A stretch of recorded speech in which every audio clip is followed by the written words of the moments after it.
be involved in fish pond restoration, because my memories just go back like 30 years when we first started. And all us young kids who was too lazy to go out on the reef would go sneak in the fish ponds, go get fish easy. And the guys would shoot us with their shotguns, with rice pellets inside the shotguns. So that was our relationship with the fish ponds. And then the state of Hawaii decided that these are actually tax map key lands. So they started filling them up and building marinas and building housing and building parks and all those kinds of things. So we decided that we was going to figure out how we're going to feed our families with the fish ponds. And that sounded easy, but we had to go find people to figure out how the hell we're going to do that. Instead of telling us they didn't know what to do or how to handle the situation, they made us go in circles for at least 2-3 years, going in circles, not getting anywhere. So, in order to survive, we had to figure out how the hell do you manage the government. So that means you got to get involved in politics. So that was a hard one for us, because all we did was yell at tourists, tell them stay off our island, we don't like you, come over here. That was how we grew up, just saying that over and over, and it worked. But dealing with the government, that was a whole new game for us. So we had to learn about politics. So the first one we went after was this guy named Daniel Inouye. So he wasn't too useful because he only had one arm to pass the rocks. But he did. He came to Molokai at our first project and he helped us pass the rocks. So we told him the same story I'm telling you guys. These guys said this, the government said that, we cannot do this, we cannot do that. So he was like, okay, I'm gonna help you guys. So we had a good relationship with him. There was two stories we told him. There was two stories we told him. One was about the fish ponds, and the other one was about hunting. The two things that we could do to feed our families where we didn't have to participate in any of the governmental things. So we invited him to a dinner on Molokai. And this was a time where he was caught fooling around with his hairdresser. So he was all shame, and his wife was all pissed off with him. So we invited him, and we were going to make him dinner for him. So we made this dinner for him, and he came over there hanging lip, hanging. He wasn't in a good mood. So we took him out in the back where we was cooking. So we was cooking wild pig, deer, fish, all the stuff that we used to feed our families. Nothing that we went into the store to buy. So he was impressed. Wow, you guys, it was good stuff. And then when we went back inside, everybody was drinking beer, having a good time. And our MC started making fun of him getting caught with his hairdresser. And everybody went hold their breath, like, oh, we're not supposed to talk about that. Oh. But once we put it on the table and let it out, you could feel like this thing that came out of him. And he started getting real loose with us. And by the time he left, it was all palsy-walsy. So he went back to the, I don't know where he goes, someplace in Washington, D.C. And he asked the federal government agencies, what is the quality of the water in a fish pond what is the quality of the water outside the fish pond, and what is going to be the quality of the water when we're building the rock walls. And he asked all of these questions, and he wanted the agencies to give him answers to these questions. And the answer was, we don't know. Well, he wanted to know. So he told his agencies, let's go build a fish pond and find out what is the quality before, after, and all of this kind of stuff that the agencies were telling us that's going to be why they cannot give us permission. Because these waters outside here, they call it double A classification. You cannot make anything that's going to jam up the waters. So the Department of Health, everybody gave us grief about trying to move rocks and all this kind of stuff. So he got the federal government to bring monies to get his questions answered. The other guy that helped us with the state agencies was this governor called John Waihee. So Waihee was like, yeah, he wants to help us get into the ponds. So he had DLNR do the same thing. So that's how hard it was for us to be Hawaiians in Hawaii. Hard for us as Hawaiians to feed our families the way our traditional ancestors fed our families. It was up against a solid wall of stupid regulations that forced us to go into the marketplace in order to feed our families. So that's why I mentioned Joe's name in the beginning, because we can talk, but then we had to write. We had to put all of these things into writings to feed the state government, to feed the federal government. We had documents this thick for the federal government and for the state government. So I'm letting you guys know how hard it was for you guys to be in this position today, where now, well, we went into the legislature and we passed a couple laws to combine all of the agencies so that we could actually fill out the papers that they wanted us to fill out. So we're talking 30 years ago, step by step by step by step, in order for us to get into this position. So the battle is not over. Some of you is going to be working in our nursery, in our spring over here. So we had all our baby fish in the spring, and then we had a big storm, and right through here all the mud came down, and we killed the whole nursery. So yes, we put the wall up twice, we fixed the wall twice, built our nursery. All our baby fish died. So we had to turn our sights Makai, and we had to turn Mauka, and we saw where all of that dirt and mud and everything came down every time there's a storm. Mud. So today we find ourselves working a lot harder, Mauka, than we are Makai. And we begin to realize that if we're going to survive, we have to manage the whole ahupua'a. And for some of you in the city areas, it's hard time to understand that, because like before, none of us knew the names of all our ahupua'as, but now we know every single ahupua'a. Not only that, but we know how much mud comes down from everybody's ahupua'a. And now everybody is realizing that you cannot just go to the top of the mountains like Nature Conservancy did or is doing and put a fence. And the fence is to protect the forest, which is an excellent idea. But what about below the fence?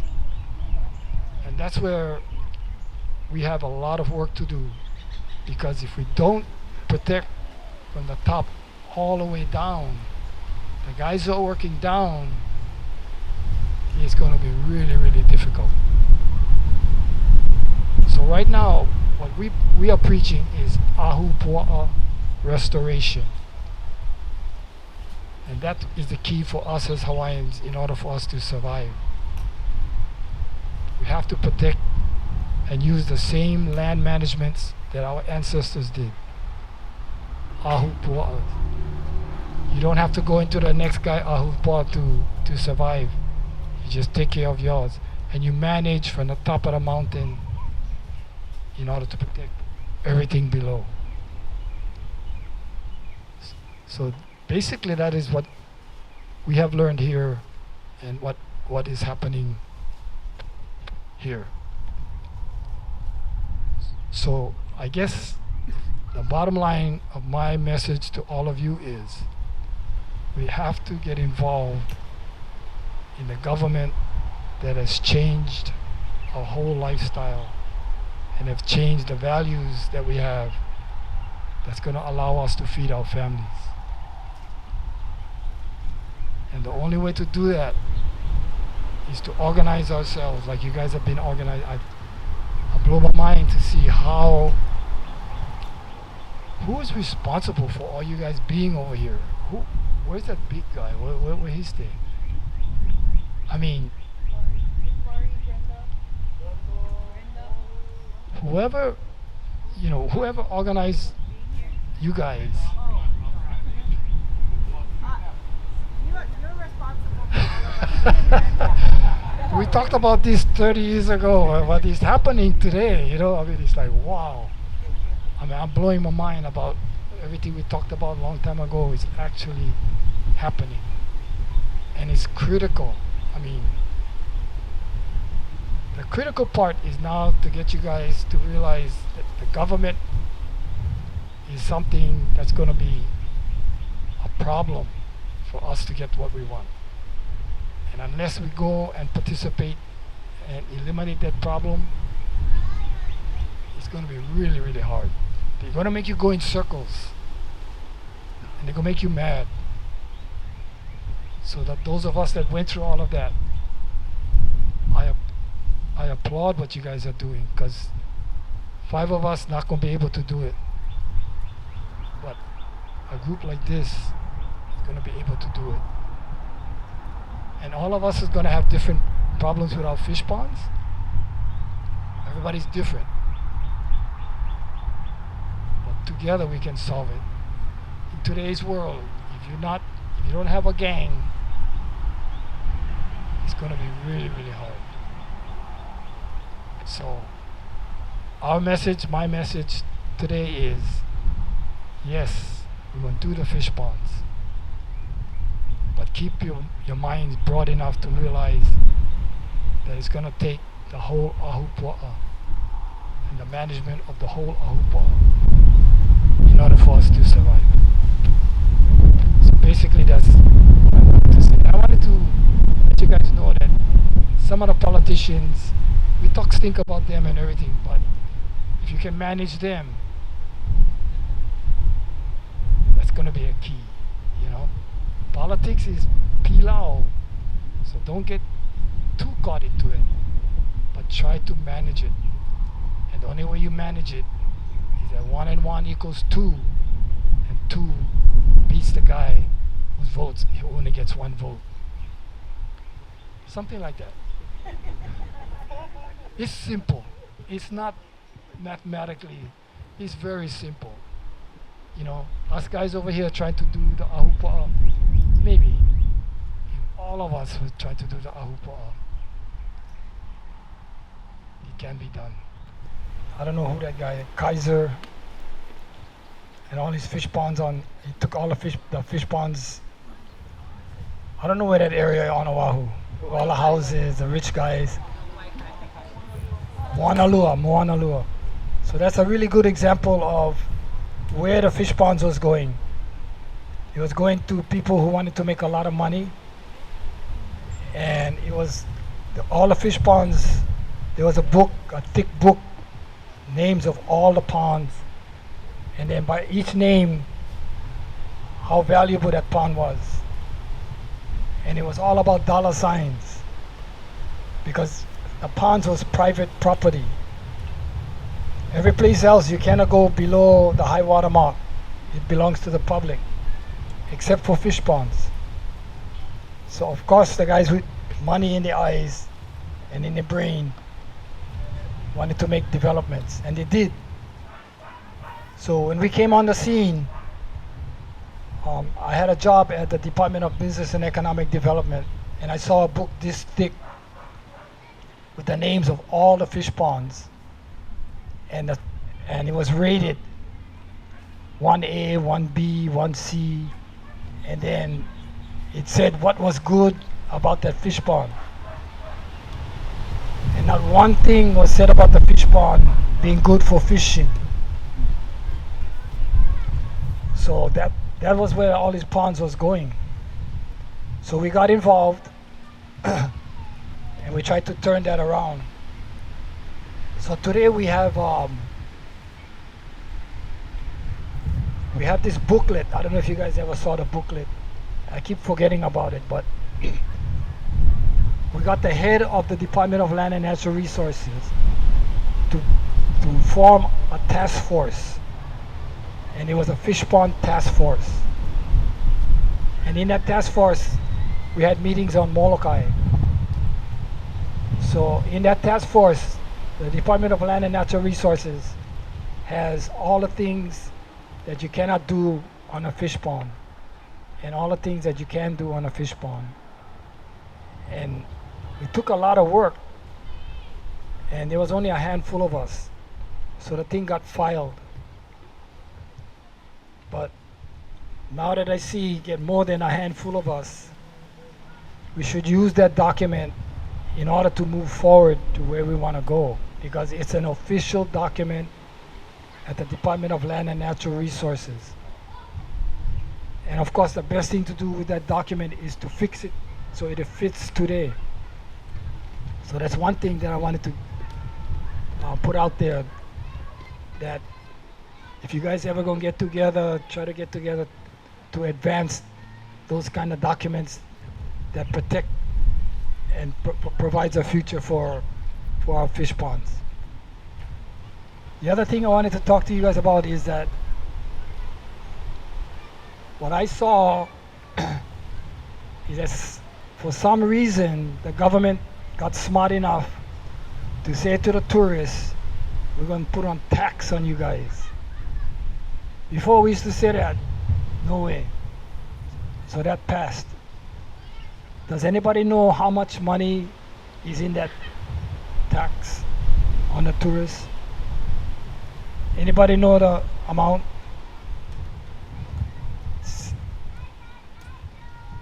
You see how dumb we are? I don't even know how much is in there.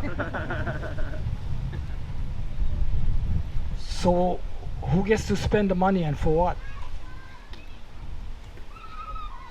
So with a group like this,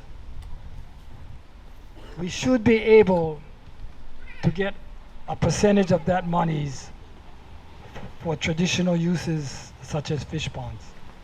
I'm throwing that out to you guys because can. And I don't even know how much they get. I think something like $50 million or something like that. So that's something you guys need to think about as a group. Have targets for you guys to go after to make fish pond operation successful in whatever ways you guys think it should be successful. And to look at the existing documents that our generation will put, but we had nobody for back them up. All we could play was defense. Defense, defense, defense. So now we're in a position where you're organized well enough to get to Molokai. That's a big one. Not too many guys this size can come Molokai and find transportation to any place. So times have changed. So use what some of us guys will make the benefit, because now you guys have manpower. So I just wanted to throw that out, and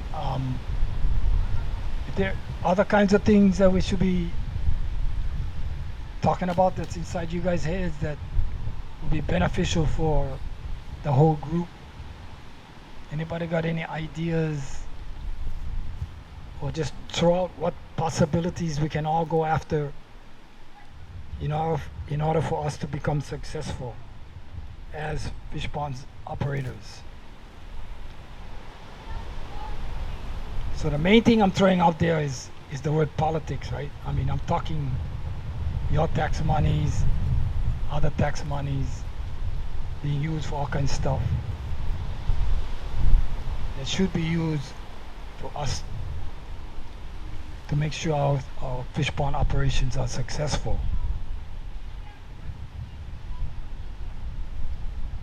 What else you guys working on? You got anything?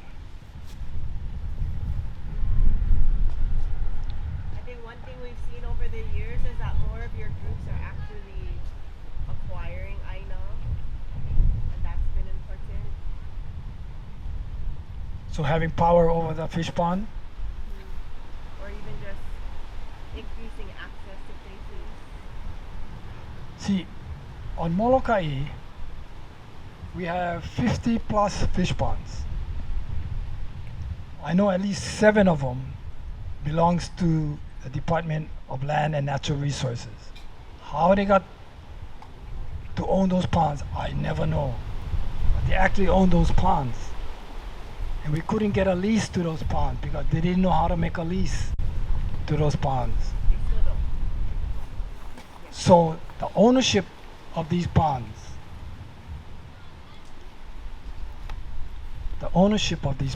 who owns these ponds? Is it all private? I don't think so.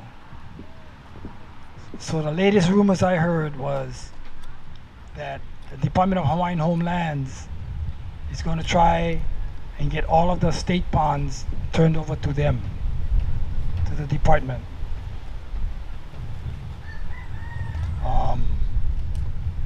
I tried to get the Office of Hawaiian Affairs to take all of the state ponds when they were dealing, but they wanted to take Kaka'ako. So now they have this cement thing and nobody gonna let them build the buildings on it. I don't know what that was all about. That was $200 million. So the fish ponds are important, and we need to try and figure out how to get into the hands of the public. The other thing along with fish ponds is the valleys. On Molokai we have 3 major valleys. 20 million gallons, ice cold, pristine water floating through every single valley. Wall to wall taro terraces, all intact. And the only valley that has large trees is Halawa. The rest of the valleys are all guava and small kind brush, easy to clean. But nobody's using them. So Nature Conservancy comes in there and they try to acquire them. And those guys see but don't touch. If you see but don't touch, how the hell are you going to eat? And that's where our kupuna used to feed the island of Molokai, the taro in these valleys. Okay, so getting off track from fish ponds to taro patches, but they're all in one, right? They're all stuff that our kupuna did to feed. They never wait for the barge. Waiting for the barge is a dead-end street. You guys watch the news. That barge's not gonna be forever. You know, crazy president who don't know what is up or down. He's just crazy. So I know I'm just throwing some stuff to think about. We gotta feed ourselves.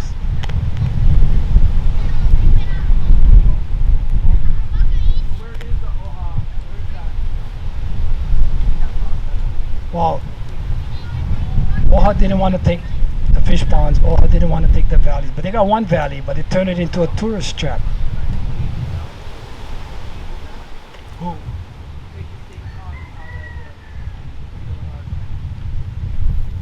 Hawaiian Homes is talking about it. Yep. They're talking. They're talking. So it's part of the discussions.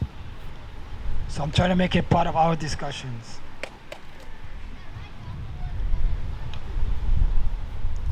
So when you guys get together, you guys gotta figure out how your babies, how your kupuna, how the future generations are gonna survive. You cannot depend on politics and the barge. That's a dangerous one. And you gotta broaden your mana'o between just only for you. But when you get to gatherings like this, it's gotta start talking about what is good for everybody. And one guy can do X, two guys can do XY, three guys can do XYZ. Oh, you can do the whole alphabet over here.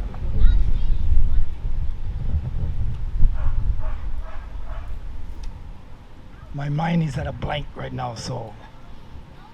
Well, I guess also just to say that yesterday and today we got to do. Oh, sorry, Auntie.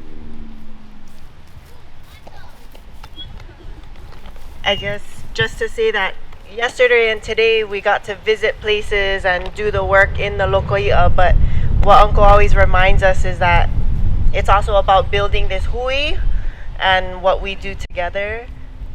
So we want to talk about that for the hour chunk before dinner tonight. That's really the solid conversation that we have this week. And yeah, I think just think about what he said, think about what we saw today, what we saw yesterday, what you do in your places, and what you want to bring to the hui, and we can talk about it right before dinner. Yeah. One last thing before one last thing before I turn off the microphone. This fish pond belongs to Kamehameha Schools. So of course they came over here.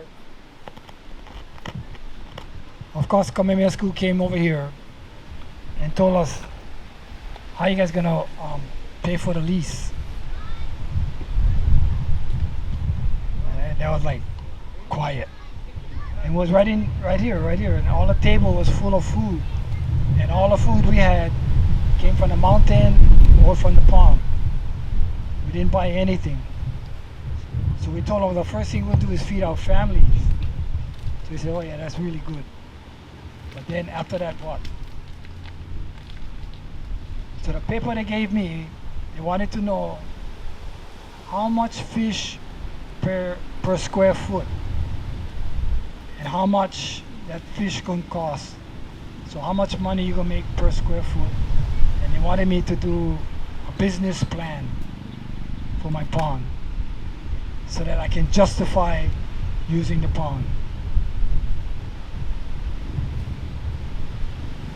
And I wanted to throw him back in the truck and take him back to the airport where he came from. But I told him, everything you're eating for lunch is from this pond. He said, yeah, that's good. But how much are you guys going to make? How are you going to be able to support these ponds? So that's the mentality. Money is success. So that was like a year ago. So today they stopped asking us for the money. So you just gotta stand your ground about what really is the importance of these ponds. So I try to tell them what you're eating for lunch is really important. And when we have family gatherings, it's really important that we get everything from the pond.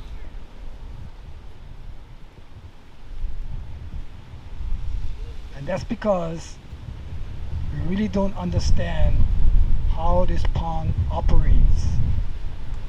all of that knowledge went out of Molokai. They did not pass the knowledge of these ponds.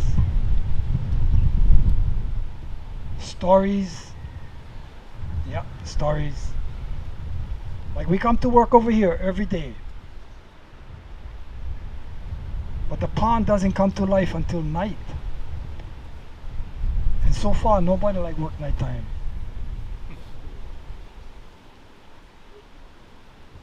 I'm saying that because we think we know what we're doing, but we only know this much. So by the time you guys become kupuna, we're supposed to be knowing this much. But there's tremendous value in these ponds that we just don't know about yet. Because we just don't know. We used to ask Chok Kupuna about the ponds. They never know.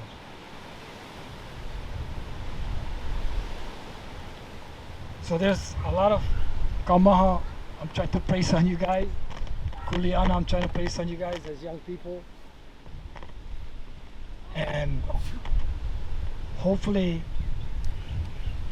the only way we're going to solve this problem is to talk to each other and then to react as one.